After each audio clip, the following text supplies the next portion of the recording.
ఓం శ్రీకృష్ణ పరబ్రహ్మణే నమః. ఓం శ్రీకృష్ణ పరబ్రహ్మణే నమః. ఓం శ్రీకృష్ణ పరబ్రహ్మణే నమః. భగవద్గీతను రచించిన వేదవ్యాసుల వారికి నమస్కరిస్తూ, అలాగే ఈ భగవద్గీత పారాయణాన్ని జరుపుకుంటున్నందుకు, ఈ వేదికను కల్పించినందుకు ఆ సృష్టికి నమస్కరిస్తూ, మరియు గురువు గారైన బ్రహ్మర్షి సుభాష్ పత్రి గారికి, ఈ జ్ఞానాన్ని అందించిన ఎంతో మంది గురువులకి నమస్కరిస్తూ, మనసులో ఒక్కసారి ఇంత గొప్ప జ్ఞానాన్ని అందించినందుకు ధన్యవాదాలు తెలియజేసుకుందాము. మరి అలాగే ఇక్కడికి విచ్చేసిన భగవద్గీత భక్తులందరికీ కూడా నమస్కారాలు. మరి మనము ముందు సెషన్లో 4వ అధ్యాయం ప్రారంభించుకున్నాము, జ్ఞాన కర్మ సన్యాస యోగము. మరి అందులో అర్జునుడు అడిగిన ప్రశ్నలు ఏంటి అనేది తెలుసుకున్నాము. మరి ఈ రోజు దానికి సమాధానంగా శ్రీకృష్ణ పరమాత్మ ఏం చెప్పారు అనేది తెలుసుకుందాము. తదుపరి శ్లోకాలు ఆ, జ్ఞాన యోగంలోని 5వ శ్లోకం నుండి ఈ రోజు మనం నేర్చుకుందాము.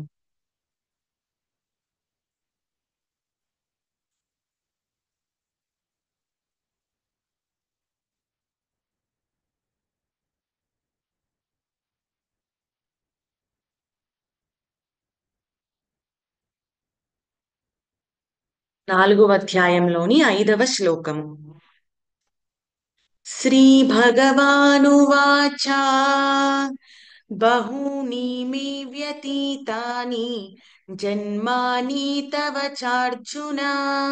బహూని మే వ్యతీతాని జన్మాని తవ చార్జున.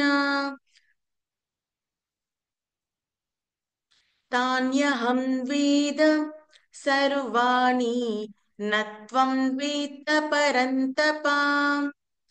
తాన్యహం వేద సర్వాణి నత్వం వేత్త పరంతప. శ్రీ భగవానువాచ, శ్రీ భగవంతుడు పలికిన మాటలు. బహూని మే వ్యతీతాని జన్మాని తవ చార్జున. తాన్యహం వేద సర్వాణి నత్వం వేత్త పరంతప.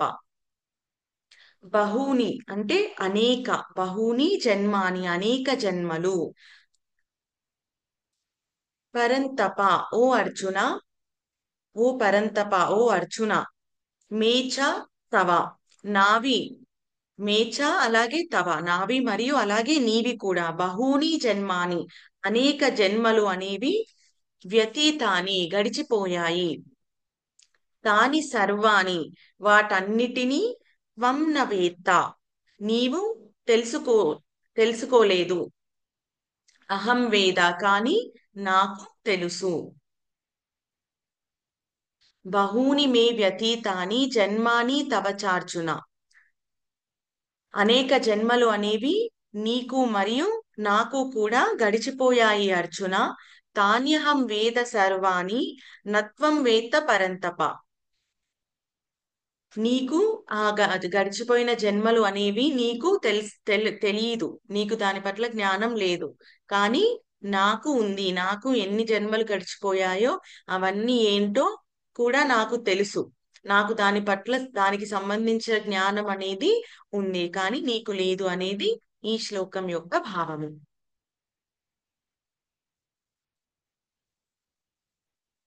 నెక్స్ట్ జ్ఞాన యోగంలోని 6వ శ్లోకం. అజోపి సన్నవ్యయాత్మా భూతానామీశ్వరోపి సన్.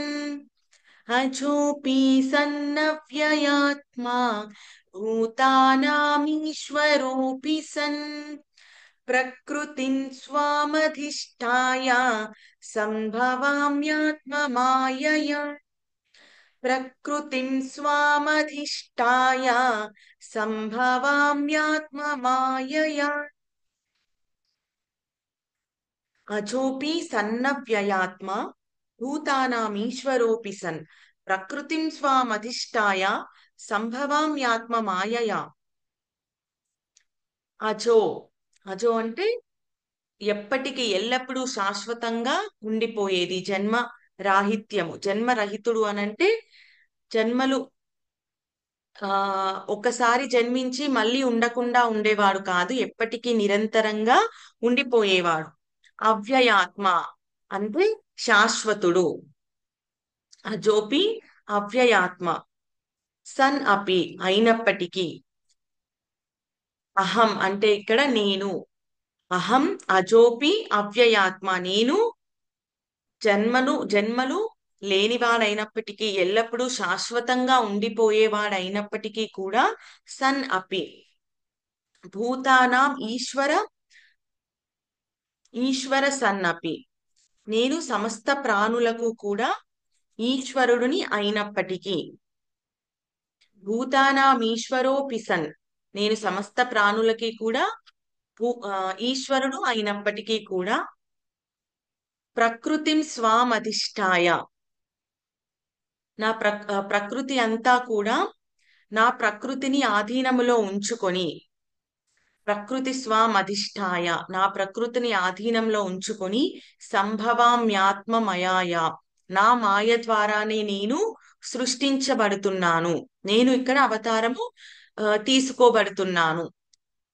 ఈ శ్లోకం యొక్క భావం ఏంటి అంటే శ్రీకృష్ణ పరమాత్మ తన గురించి తను తెలియజేసుకుంటున్నారు. అజోపి అవ్యయాత్మ అంటే ఎల్లప్పుడూ కూడా ఉండేవాడిని మరియు జన్మ లేనివాడిని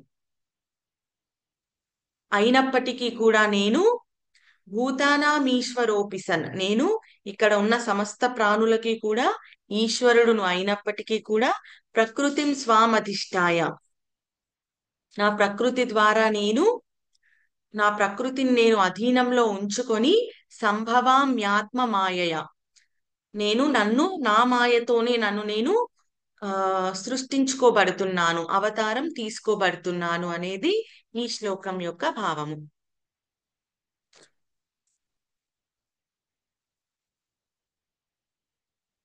మరి అది ఏంటి అనేది నెక్స్ట్ శ్లోకాలలో మనకి ఇంకా డీటెయిల్డ్ గా చెప్పుకోబోతున్నాము. జ్ఞానయోగంలోని 7వ శ్లోకం.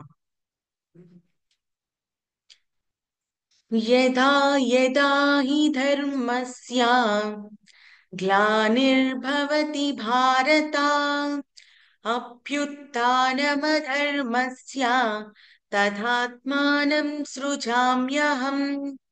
యదా యదా హి ధర్మస్య గ్లానిర్భవతి భారత అభ్యుత్థానమధర్మస్య తదాత్మానం సృజామ్యహం. నేను జన్మలు తీసుకుంటున్నాను, కానీ ఎందుకు తీసుకుంటున్నాను అనేది ఈ శ్లోకం యొక్క భావంలో మనకు తెలుస్తుంది. యథా యథా హి ధర్మస్య, ఎప్పుడెప్పుడు అయితే ధర్మం అనేది గ్లానిర్భవతి భారత, ఎప్పుడెప్పుడైతే ధర్మానికి హాని కలిగే పరిస్థితి వస్తుందో ఓ భరత, ఓ అర్జున. అభ్యుత్థానమ ధర్మస్య, అలాగే అధర్మం అనేది పెరిగిపోతూ ఉంటుందో. తదాత్మానం సృజామ్యహం, నేను అప్పుడు నా రూపంని ప్రకటించుకుంటాను, నా రూపంలో ఇక్కడ నేను జన్మ తీసుకుంటాను. యదా యదా హి ధర్మస్య గ్లానిర్భవతి భారత, ఎప్పుడెప్పుడైతే ధర్మముకు హాని కలిగే పరిస్థితి ఉంటుందో. అభ్యుత్థానమ ధర్మస్య, ఎప్పుడెప్పుడైతే అధర్మం పెరిగిపోతుందో.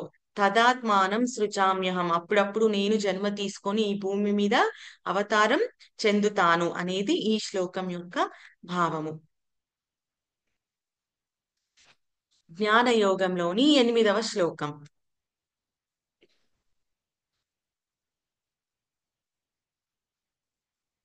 పరిత్రాణాయ సాధూనాం వినాశాయ చ దుష్కృతాం ధర్మ సంస్థాపనార్థాయ సంభవామి యుగే యుగే. సంభవామి యుగే యుగే. పరిత్రాణాయ సాధూనాం వినాశాయ చ దుష్కృతాం ధర్మ సంస్థాపనార్థాయ సంభవామి యుగే యుగే. సంభవామి యుగే యుగే పరిత్రాణాయ సాధూనాం వినాశాయ చతుష్కృతాం. సాధువులు, మంచివాళ్ళు, వాళ్ళందరినీ కూడా రక్షించడానికి, అలాగే వినాశాయ చతుష్కృతాం, దుష్టులను శిక్షించడానికి, వినాశం చెందించడానికి, ధర్మ సంస్థాపనార్థాయ, ధర్మాన్ని స్థాపించడానికి, సంభవామి యుగే యుగే, నేను ప్రతి యుగంలోనూ నేను అవతరిస్తాను. సాధువులను, మంచి వాళ్ళను రక్షించడానికి, దుష్టులను శిక్షించడానికి, ధర్మాన్ని స్థాపించడానికి నేను ప్రతి యుగంలోనూ అవతరిస్తాను అనేది ఈ శ్లోకం యొక్క భావము.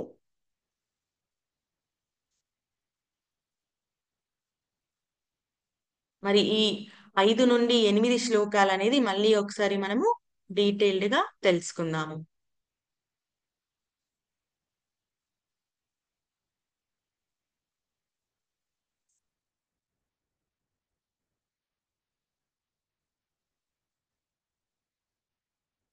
కర్మయోగంలోని 5వ శ్లోకంతో మనకి శ్రీకృష్ణ పరమాత్మ అర్జునుడి అడిగిన ప్రశ్నలకు సమాధానం ఇచ్చారు. మరి అర్జునుడు అడిగిన ప్రశ్న ఏంటి అంటే, సూర్య భగవానుడు ఎప్పుడో మీకంటే చాలా యుగాల ముందు నుంచి ఉన్నవాడు. మరి మీరు అప్పుడే సూర్యదేవుడికి ఈ ఆ జ్ఞానాన్ని బోధించాను అని చెప్తున్నారు.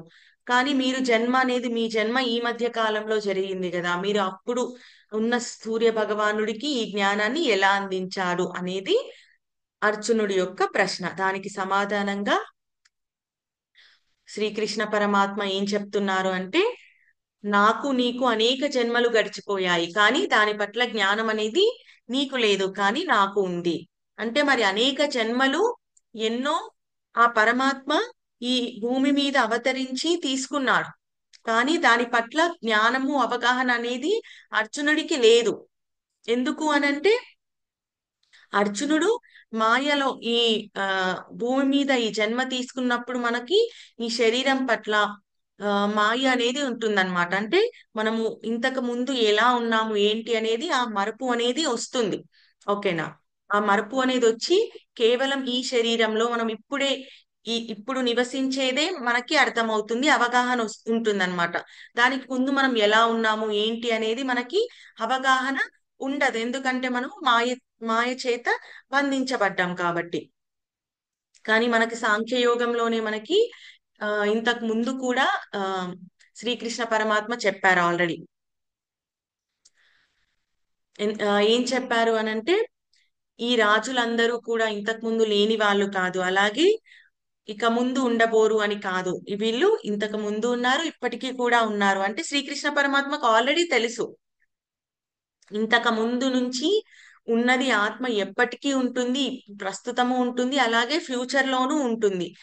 అది మరి ఇంతకు ముందు జన్మలో ఆత్మ ఏ శరీరం ధరించింది, అప్పుడు ఎలా ఉన్నాము అనేది దానికి సంబంధించిన జ్ఞానం అంతా కూడా శ్రీకృష్ణ పరమాత్మకి అవగాహన ఉంది. కాబట్టి సాంఖ్యయోగంలోనే ఆల్రెడీ చెప్పేశారనమాట, ఈ రాజులు నువ్వేదో ఇప్పుడు చంపుతున్నావు అనే భ్రమలో ఉంటున్నావు, ఆ మాయలో ఉన్నావు, కానీ ఆల్రెడీ ఈ రాజులందరూ కూడా ఇంతకు ముందు ఉన్న వాళ్ళే ఆత్మ రూపంలో, అలాగే ఇప్పుడు ఉన్నారు. నువ్వు చంపినా కూడా ఇక ముందు కూడా ఉంటారు. కాబట్టి నువ్వు చంపుతున్నావు అని నువ్వు భ్రమ చెందకు, అలాగే దాని పట్ల ఆ భ్రమతో నువ్వు దుఃఖించకు అనేది ఆల్రెడీ సాంఖ్యయోగంలో చెప్పారు. కానీ అర్జునుడు అర్థం చేసుకునే స్థితిలో ఇంకా అర్జునుడికి ఆ స్థితి రాలేదన్నమాట.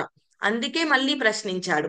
సో దానికి సమాధానంగా ఇక్కడ ఏం చెప్తున్నారంటే, నాకు అలాగే నీకు కూడా ఎన్నో జన్మలు గడిచిపోయాయి ఆల్రెడీ. మనము ఎన్నో జన్మలలో అవతారం తీసుకున్నాము, ముగించాము. మళ్ళీ ఇంకో జన్మలో అవతారం తీసుకున్నాము, ముగించాము. అలాగే ఇప్పుడు ఈ జన్మలో కూడా నేను కృష్ణుడిగా, నువ్వు అర్జునుడిగా అవతారం తీసుకున్నాము. కానీ ఇప్పుడు జన్మ మట్టుకే నీకు అవగాహన ఉంది, కానీ ఇంతకు ముందు అన్నీ కూడా నాకు దాని పట్ల జ్ఞానం ఉంది, కానీ నీకు లేదు అనేది ఇక్కడ చెప్పుకొచ్చారనమాట. మరియు ఇంకా ఏం చెప్పారు అనంటే, అచోపి సన్న వ్యయాత్మ, నేను ఎల్లప్పుడూ కూడా శాశ్వతంగా ఉంటున్న వాడిని. అలాగే నిత్యము కూడా నాకు జన్మరహితము అనేది లేదు. జన్మరహితుడుని అంటే నేను ఈ జన్మలోనే ఉండి ఇంకో జన్మలో లేకుండా ఉండేవాడిని కాదు. ఎప్పుడు కూడా నాకు అసలు ఆ జన్మరాహిత్యము అంటే ఏంటంటే పుట్టి మరణించి ఆ సైకిల్ నుంచి బయటికి వచ్చేసిన వాళ్ళనమాట. అది జన్మరాహిత్యము. మనకు ఆల్రెడీ తెలుసుకున్నాము. పుట్టుక మరణము, మళ్ళీ మరణము పుట్టుక, ఇదొక సైకిల్ అనేది ఆల్రెడీ తెలుసుకున్నాం. జాతస్య హి ధ్రువో శ్లోకంలో మనకి నేర్చుకున్నాం కదా, పుట్టిన వాడికి మరణం తప్పదు, అలాగే మరణించిన వాడికి పుట్టుక తప్పదు అనేది తెలుసుకున్నాం. కానీ శ్రీకృష్ణ పరమాత్మకి అది తప్పుతుంది. ఎందుకు అనంటే ఆ సైకిల్లో నుంచి బయటికి వచ్చేసిన వాడనమాట శ్రీకృష్ణ పరమాత్మ. పుట్టుక మరణ చక్రంలో బంధించిన వాడు కాదు శ్రీకృష్ణ పరమాత్మ. అందుకని శ్రీకృష్ణ పరమాత్మని ఇక్కడ అజోపి అంటే జన్మరాహితుడుగా చెప్తున్నాడు తన గురించి తాను. అంటే ఆ జన్మ అనేది, పుట్టుక మరణ జన్మ అనేది ఆ సైకిల్లో నుంచి, ఆ చక్రంలో నుంచి బయటికి వచ్చేసిన వాడు శ్రీకృష్ణ పరమాత్మ. మరి ఆ బయటికి ఎలా వచ్చేస్తాడు అనంటే ఎవరైనా రాగలుగుతాడు. ఇప్పుడు అర్జునుడు కూడా రాగలుగుతాడు. కానీ ఎలా రాగలుగుతాడు? దానికి కూడా మనం ఆల్రెడీ చెప్పుకున్నాం. మన కర్మ అనేది మనం నిత్యము కూడా నిష్కామ కర్మంతో చాలా సూత్రాలు చెప్పుకున్నాము దానికి. నిష్కామ కర్మంతో చేయడము, వైరాగ్యంతో ఉండడము, భక్తి మార్గంలో ఉండడము, ఆత్మకు సంబంధించిన జ్ఞానం గురించి తెలుసుకోవడం, ఇవన్నీ తెలుసుకున్నప్పుడు ఆ చక్రంలో నుంచి బయటికి వచ్చి జన్మరాహిత్య స్థితి పొందుతామన్నమాట. అది ఆల్రెడీ శ్రీకృష్ణ పరమాత్మ ఇక్కడ పొందాడు. కాబట్టి ఇక్కడ అజోపి జన్మరహితుడిని, అలాగే అవ్యయాత్మ ఎల్లప్పుడూ కూడా శాశ్వతంగా నేను ఉండేవాడిని. కానీ ఇక్కడ నేను భూతానామీశ్వరోపిసన్, నేను ఇక్కడ ఆ సమస్త ప్రాణులకి కూడా ఈశ్వరుడిని. అంటే అంటే సమస్త ప్రాణులు సృష్టి స్థితి లయలు కూడా ఇక్కడ శ్రీకృష్ణ పరమాత్మ చేతిలో ఉన్నాయి అనేది ఇక్కడ ఈశ్వరుడిని నేను సమస్త ప్రాణులకు అంటే. అయినప్పటికీ కూడా నేను జన్మరాహిత్యుడిని అయినప్పటికీ, నేను శాశ్వతంగా ఎప్పటికీ కూడా ఉండిపోయేవాడిని అయినప్పటికీ, ఈ సమస్త ప్రాణకోటి స్థితి లయలు నా నా మీద ఆధారపడినప్పటికీ కూడా నేను ప్రకృతిం స్వామధిష్టాయ, నా ప్రకృతిని అధీనంలో ఉంచుకొని నేను సంభవామ్యాత్మ మాయయా, నా మాయతోనే మళ్ళీ నేను సృష్టించుకుంటున్నాను, జన్మను నేను తీసుకుంటున్నాను. జన్మరహితుడు అయినప్పటికీ అంటే నాకు పుట్టుక చావు లేనప్పటికీ కూడా మళ్ళీ నేను ఆ జన్మను తీసుకుంటున్నాను అనేది ఇక్కడ చెప్తున్నారనమాట. మనకి హిందూ ధర్మంలో, మన సనాతన ధర్మంలో ఏంటి అని అంటే రెండు విధాలుగా మనము దేవుణ్ణి కొలుస్తాము. ఒకటి ఫామ్ లో అంటే ప్రతిమ రూపంలో మనము దేవుణ్ణి గుడిలో మనం కొలుచుకుంటాం. అంటే దేవునికి మనం ఒక రూపం ఇచ్చి దానికి పూజలు, అభిషేకాలు ఇవన్నీ భక్తితో మనము అంటే ఒక విగ్రహ ఆరాధన చేస్తూ మనం పూజిస్తాం. ఓకేనా? ఎందుకు అనంటే శ్రీకృష్ణ పరమాత్మ లాంటి జన్మరాహితుడు కూడా జన్మ తీసుకున్నాడు, ఒక మానవుడిగా జన్మ తీసుకున్నాడు. మరి అంత శక్తిమంతుడు కూడా భూమి మీద నివసించాడు కాబట్టి మనం ఒక విగ్రహ రూపంలో మనము ఆరాధిస్తున్నాము. అలాగే దేవుడిని మనం ఒక ఫామ్ లెస్ అంటే ఒక ఫామ్ అంటే ఒక రూపము ఆ అలా లేకుండా కూడా మనము ఆ దేవుణ్ణి మనము ఆరాధిస్తాము. ఎలా ఆరాధిస్తాము అంటే, ఎందుకు ఆరాధించాలి అని అంటే మనం ఇక్కడ భగవద్గీత జ్ఞానంలో నేర్చుకున్నది ఏంటి? ఆ పరమాత్మ అనేది సృష్టి అంతా వ్యాప్తి చెంది ఉంది. సృష్టి అంతా వ్యాప్తి చెంది ఉంది అన్నప్పుడు మనము ఒక్క ఫామ్ లో మనం దాన్ని అర్థం చేసుకోలేము. ఒక ఫామ్లెస్ గానే మనం దాన్ని అర్థం చేసు దాన్ని మనం గ్రహించాలన్నమాట. సో మన సనాతన ధర్మంలో మనం ఒక విగ్రహారాధన చేస్తూనే, మరియు విగ్రహం లేకుండా కూడా మనము శ్రీకృష్ణ పరమాత్మను, ఆ పరమాత్మను మనము సందర్శించగలుగుతాం. ఎప్పుడైతే ఆత్మ జ్ఞానం మనము తెలుసుకుంటామో ఆ పరమాత్మను చేరుకుంటామో. సో ఫామ్ గా ఒక విగ్రహారాధన ఎందుకు చేస్తాము అని అంటే మనకు ముందు ఆ భక్తి అలవాటు చేసుకోవడానికి మనం ఆ అంటే శ్రీకృష్ణ పరమాత్మ విశ్వం అంతా వ్యాప్తి చెంది ఉన్నాడు అనంటే దానికి ఒక నిదర్శనంగా మనము ముందుగా మనకు ఆ కాన్సన్ట్రేషన్ ని ఆ ఒక దాని మీద దృష్టి పెట్టాలి అంటే మనకి ఏదో ఒక ప్రతిమ అనేది ఉండాలి కాబట్టి మనము ఆ విగ్రహారాధన అనేది కూడా చేస్తున్నాం అన్నమాట. సో మన సనాతన ధర్మంలో రెండు ఉన్నాయి. ఏది ఒక్కటే ఉంది అనంటే అది తప్పు. దేవుడు ఒక విగ్రహంలోనే ఉన్నాడు అన్నా తప్పు, లేదా దేవుడు ఓన్లీ విగ్రహం లేకుండానే ఫామ్లెస్ గానే ఉన్నాడు అనేది కూడా తప్పు. ఎందుకు అనంటే రెండూ కరెక్ట్. ఫామ్ తీసుకొని మనకు జన్మలు ఎన్నో అవతారాలు తీసుకొని భూమి మీద ఉన్నాడు కాబట్టి ఫామ్ గా ఉన్నాడు, ఒక రూపంతో ఉన్నాడు. అలాగే రూపం లేకుండా కూడా ఉన్నాడు. రెండు కరెక్టే అన్నమాట. రెండు మనం అర్థం చేసుకున్నప్పుడే మనము నిజమైన భక్తి మార్గంలో ఉన్నట్టు. సో ఇక్కడ ఏం చెప్తున్నారనంటే, నేను నాకు జన్మ తీసుకునే పరిస్థితి లేకపోయినా కూడా, నేను తీసుకునే పరిస్థితి కాదు, తీసుకోవాల్సిన అవసరం లేకపోయినా కూడా, నేను ఇక్కడ నన్ను నేను నా మాయతోనే, నా లీలతోనే నేను ఇక్కడ సృష్టించుకున్నాను. ఎందుకు సృష్టించుకున్నాను అనేది మనకి నెక్స్ట్ శ్లోకంలో చెప్తున్నారనమాట. ధర్మము పెరిగిపోయినప్పుడు, అధర్మం పెరిగిపోయినప్పుడు, సారీ, అధర్మం పెరిగిపోయినప్పుడు ధర్మానికి హాని కలిగే పరిస్థితి వచ్చినప్పుడు ఓ అర్జున, నన్ను నేను సృష్టించుకుంటున్నాను. ఎందుకు అనంటే మంచి వారిని, సాధువులను రక్షించడానికి, దుష్టులను శిక్షించడానికి, ధర్మాన్ని స్థాపించడానికి ప్రతి యుగంలోనూ నేను అవతారాన్ని తీసుకుంటున్నాను. మరి ఆ అవతారాలు అనేది మనకి ఇక్కడ ఎన్నో ఆ ప్రతి యుగంలోనూ ఒక్కొక్క అవతారాన్ని ఇక్కడ ఆ తీసుకున్నారనమాట. మనకి దశావతారాలు అనేది ఇక్కడ చెప్పుకున్నాం కదా. దశావతారాలు అంటే 10 అవతారాలు.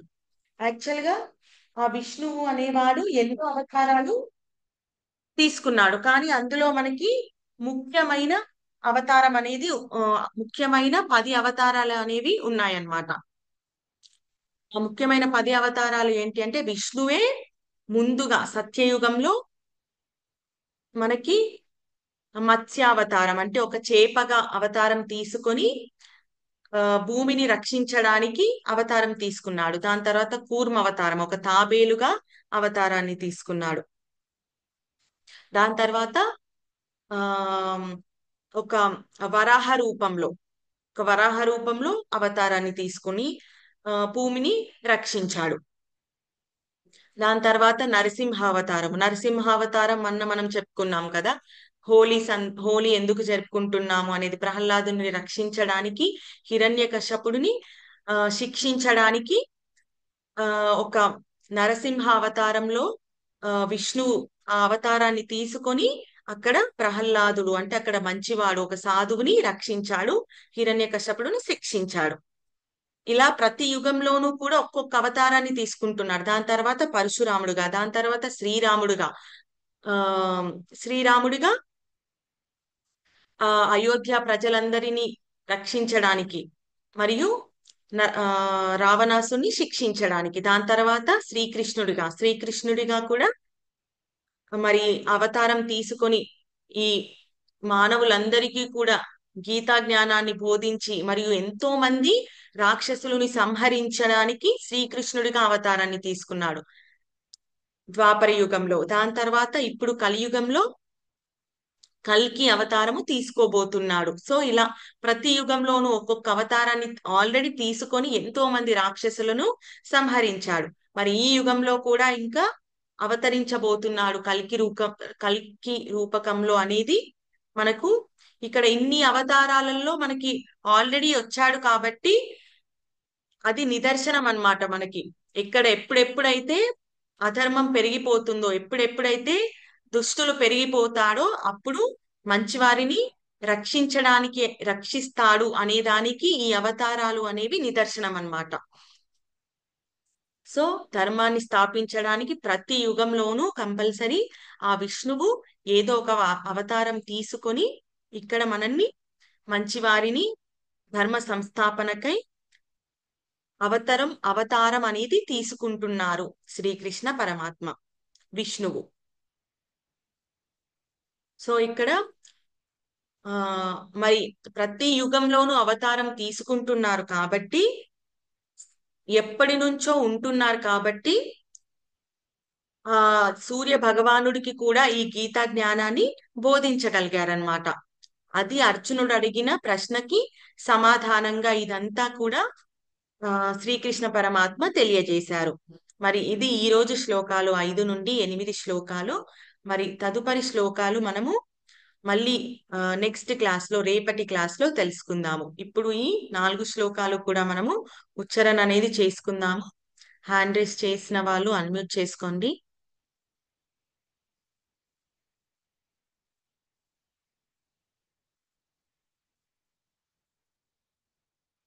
జ్ఞాన యోగంలోని 5వ శ్లోకము. జై శ్రీకృష్ణ మేడం. జై శ్రీకృష్ణ. జ్ఞాన యోగంలోని 5వ శ్లోకము. జ్ఞానయోగంలోని 5వ శ్లోకం. శ్రీ భగవానువాచ శ్రీ భగవానువాచ బహూని మే వ్యతీతాని బహూని మే బహూని మే బహూని మే వ్యతీతాని వ్యతీతాని జన్మాని జన్మాని తవ చార్జున తవ చార్జున తాన్యహం తాన్యహం వేద సర్వాణి వేద సర్వాణి నత్వం వేత్త నత్వం నేత్వం నత్వం వేత్త నత్వం వేత్త పరంతప. పరంతప.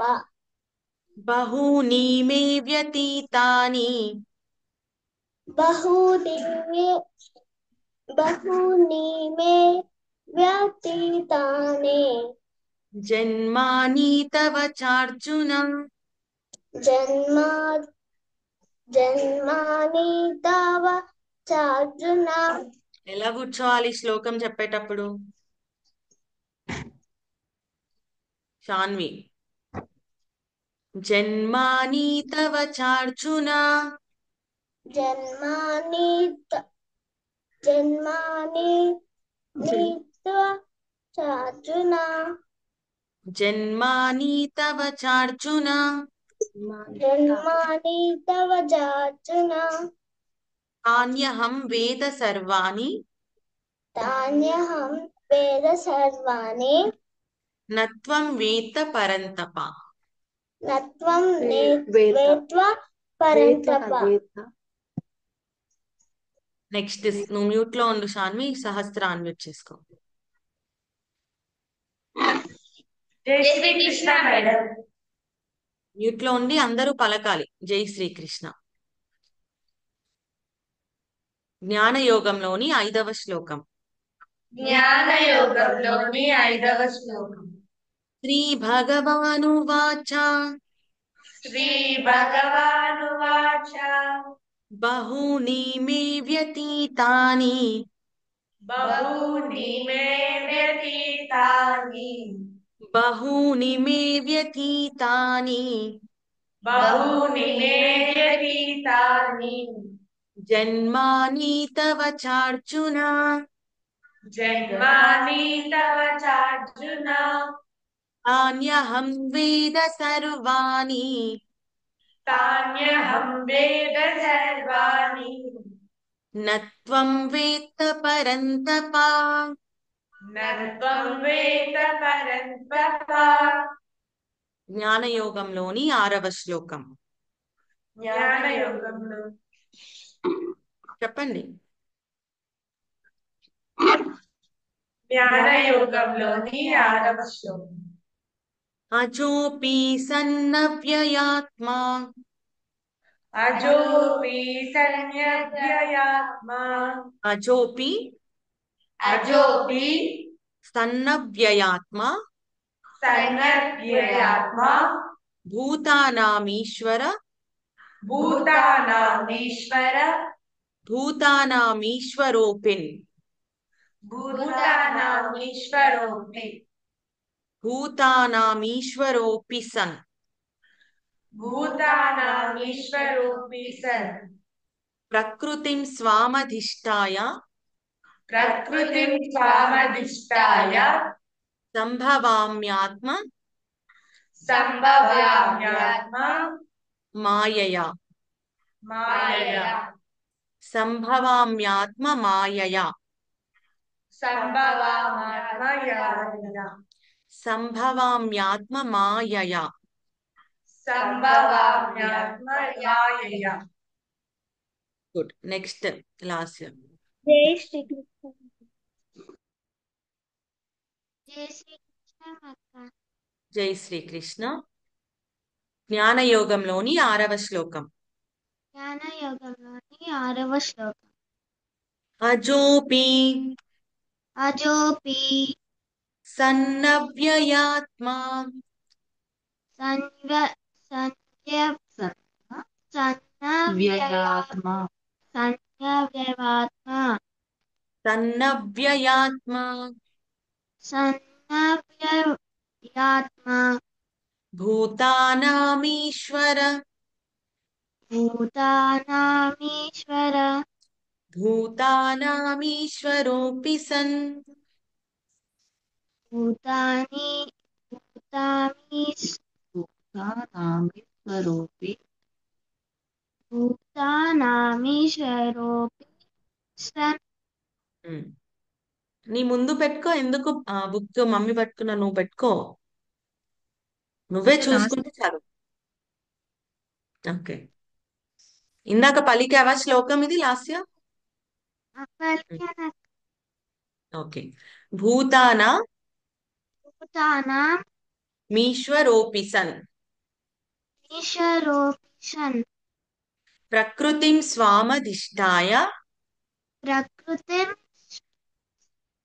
స్వామధిష్టాయ స్వామధిష్టాయ సంభవ సంభవ మ్యాత్మమాయయా జ్ఞాత్మ మాయయా సంభవ మ్యాత్మమాయయా సంభవాత్ జ్ఞాత్మ